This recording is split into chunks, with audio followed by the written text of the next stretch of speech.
आपने हाथरस के डीएम का बयान सुना जिसमें वो पीड़िता के पिता को धमका रहा है।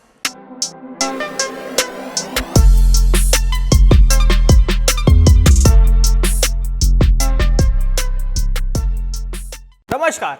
कांग्रेस के पूर्व अध्यक्ष राहुल गांधी और प्रियंका गांधी वाड्रा गुरुवार को यानी कि आज हाथरस गैंगरेप पीड़िता के परिजनों से मिलने जा रही थी। ट्वीट में कल कह दिया था, उत्तर प्रदेश पुलिस ने उन्हें ग्रेटर नोएडा पर रोक लिया और फिर वापस उन्हें दिल्ली भेज दिया। इससे पहले पुलिस ने राहुल गांधी को अरेस्ट भी किया था। नोएडा एडीसीपी रणविजय जी ने कहा, यहां महामारी अधिनियम का उल्लंघन हो रहा है, माननीय हाईकोर्ट की अवमानना हो रही है, अभी हम इनको यहां से आगे नहीं जाने देंगे। उधर राहुल गांधी ने कहा कि अभी पुलिस वालों ने उनको ढकेला है, लाठी मार करके गिराया है। ठीक है, मैं कुछ नहीं कह रहा हूं, कोई प्रॉब्लम नहीं है। इस हिंदुस्तान में क्या आरएसएस बीजेपी के लोग ही चल सकते हैं?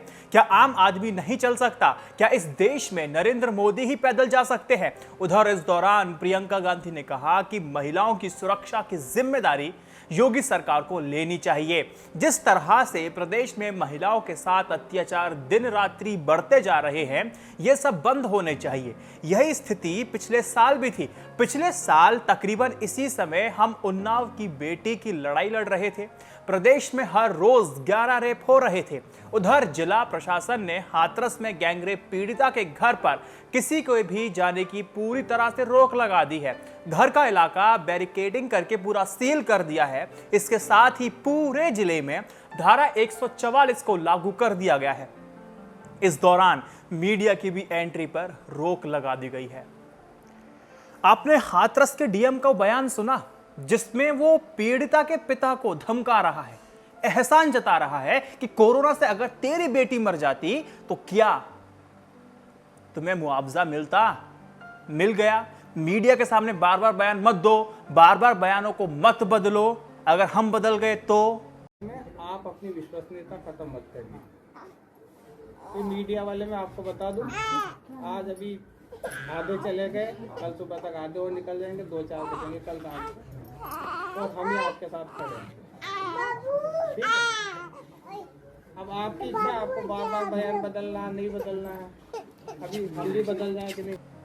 पीड़िता के भाई ने साफ तौर पे कह दिया है कि इनको इन पर भरोसा नहीं है। अब सीबीआई की मांग की है कि वहां से जांच होनी चाहिए, हमें इन लोगों से नहीं करानी है। हमें न्याय मिलेगा तो सीबीआई वाले ही दिला सकते हैं। सरकार से गुहार लगाई गई है। पिछले वीडियो में मैंने आपको स्थितियां बताई थी। कुछ 1-2 लाइन ऑमिट होने की वजह से एडिटिंग के वक्त वो लाइन नहीं लग पाई थी, लेकिन कमेंट सेक्शन में मैंने आपको बता दिया था कि ये लोग आरोप प्रत्यारोप करते रहेंगे, लेकिन स्थितियां कभी नहीं बदलती है। जब जनता इनको मौका देती है तब भी स्थिति नहीं बदलती है, बल्कि बदतर होती जाती है। क्योंकि राजनीति इसमें होती है कि हमारी जात का है, हमारा वोट चला जाएगा, अगर हमने कुछ ऐसा किया तो एक तबका, बहुत बड़ा तबका है, वो हमसे रुष्ट हो जाएगा, तो हमारा सीटें कम हो जाएंगी। तमाम तरह की चीजें होती हैं। भैया फंड भी आता है, जब चुनाव आते हैं तो इन लोगों की मदद लेनी पड़ती है।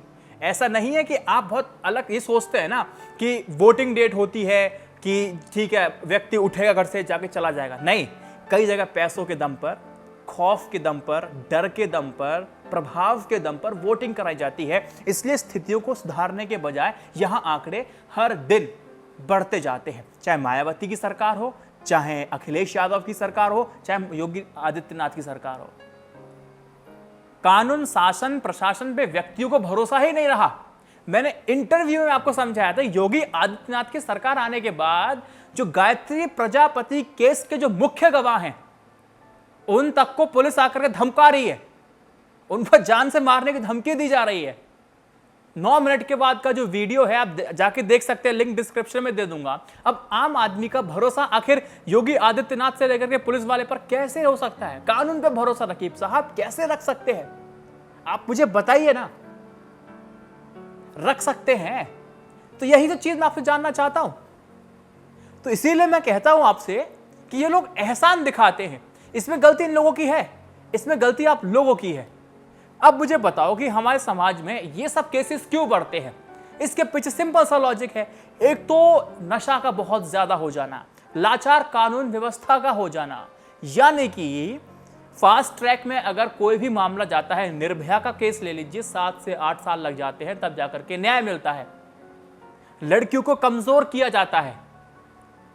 तमाम सारी चीजें हैं। सरकार कानून व्यवस्था से लेकर के जो ड्रग्स बड़े आसानी से मिल जाते हैं ना, बड़े आसानी से मिल जाते हैं और हर नुक्कड़ चौराहे पे मिल जाते हैं, और पार्टी विशेष हर पार्टी का एक झंडा लेकर के गाड़ी के सामने लगा रहता है। वो तमाम तरह की ड्रग्स लेते हैं। कोई उन पर आकर के उनका विरोध इसलिए नहीं करता है कि हाँ इतनी बड़ी गाड़ी है, सामने झंडा पार्टी का लग रहा है तो कोई बहुत बड़ा व्यक्ति होगा। अगर व्यक्ति नहीं होगा तो किसी पार्टी के व्यक्ति के साथ इसका संबंध होगा। तो ये हमारे समाज में चल रहा है। ये समाज बदलेगा कैसे? ये समाज हमारे और आपके वोटिंग बिहेवियर से बदलने वाला है। ये सिर्फ इस तरह से नहीं बदलेगा आकर के चुनावों में बात कर दी जाएगी, हम वोट दे देंगे भावुकता में आकर के और अब की बार बना दी सरकार। ये चीज नहीं चलेगी। डिस्क्रिप्शन में लिंक दे रहा हूं, कमेंट सेक्शन में लिंक दे रहा हूं, जाकर के देख सकते हैं।